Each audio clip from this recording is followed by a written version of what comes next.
So basically my day-to-day is I work 7 days a week right now because I'm trying to find ways to work in Asia and bring Asian native content to the West and showing them how they can take the methods that are used in the West to make their stories more understandable and appropriate. So a lot of the stories that are done right now, they're very culturally Asian, but sometimes the Western person may not understand, and that's why they haven't been successful yet.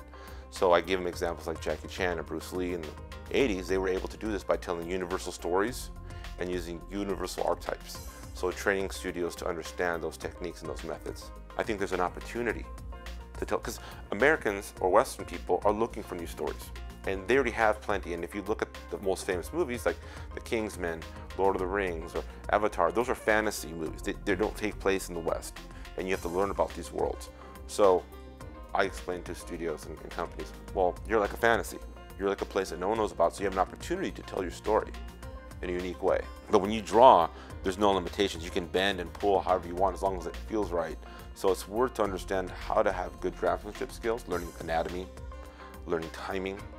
Again, observation is one of the biggest things about animation, things that people forget. They think, oh, I just did a great drawing. It's like, it's a great drawing, but does it mean something to somebody? The biggest thing that I learned is that someone's always gonna be better than you, so you shouldn't be self-conscious of your work.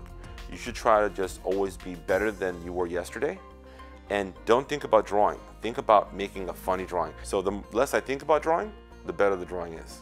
It's kind of a Zen thing. Like the more you just feel it, the more you think about it, the more restricted the drawing looks. And try to have fun. And because we're in the business of having fun, and the thing that people forget about, they're trying to, oh, I'm making this realistic drawing. It's like, well, it doesn't mean anything. It's just a drawing. So if you make it exciting, make it fun, if you're trying to reach your audience, you're thinking about them, you will create work. Service the script, and your job is to tell the story of the script and get everyone on the team on board to understand your vision and tell your story, because everyone has their input or their contribution. So you have to recognize your contribution. Sometimes they're doing the wrong thing. You have to guide them to get to the place they need to get to. So a lot of it's ability to know how to do it yourself, but on the other hand, to get people to follow your vision and understand the importance of story. A lot of times people go on their own private way of doing something that doesn't necessarily tell the story.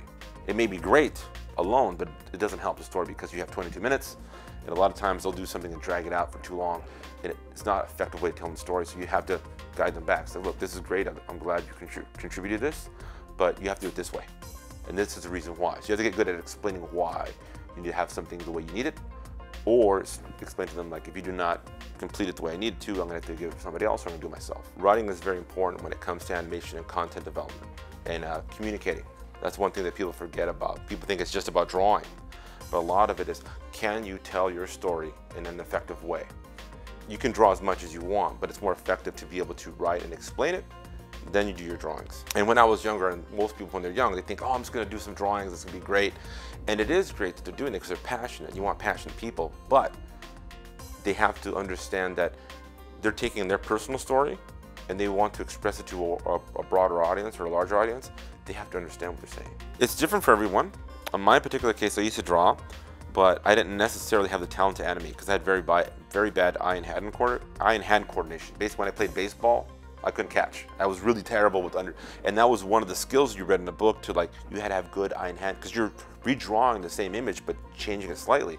So even though I was afraid, I really wanted to be an animator. I think, well, even though I don't have the skills, I might be able to learn it. And so it's an acquired skill, but you have to have the passion. So some people are natural talents. I was somewhere in the middle. I naturally could draw, but there were some skill sets I didn't have. But because if you're passionate and willing to, endlessly practice and be humble about well, you're not going to always be right. You're going to make a lot of failures. You can get through it and learn. I mean, I've had emotional breakdowns thinking I'm never going to figure it out, but you have to persevere.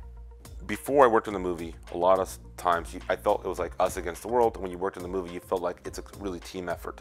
And all those hours, and then to have it be a success, it was like such a relief, because you put all, it's 2 years of your life, and then you don't know if it's going to be good or not.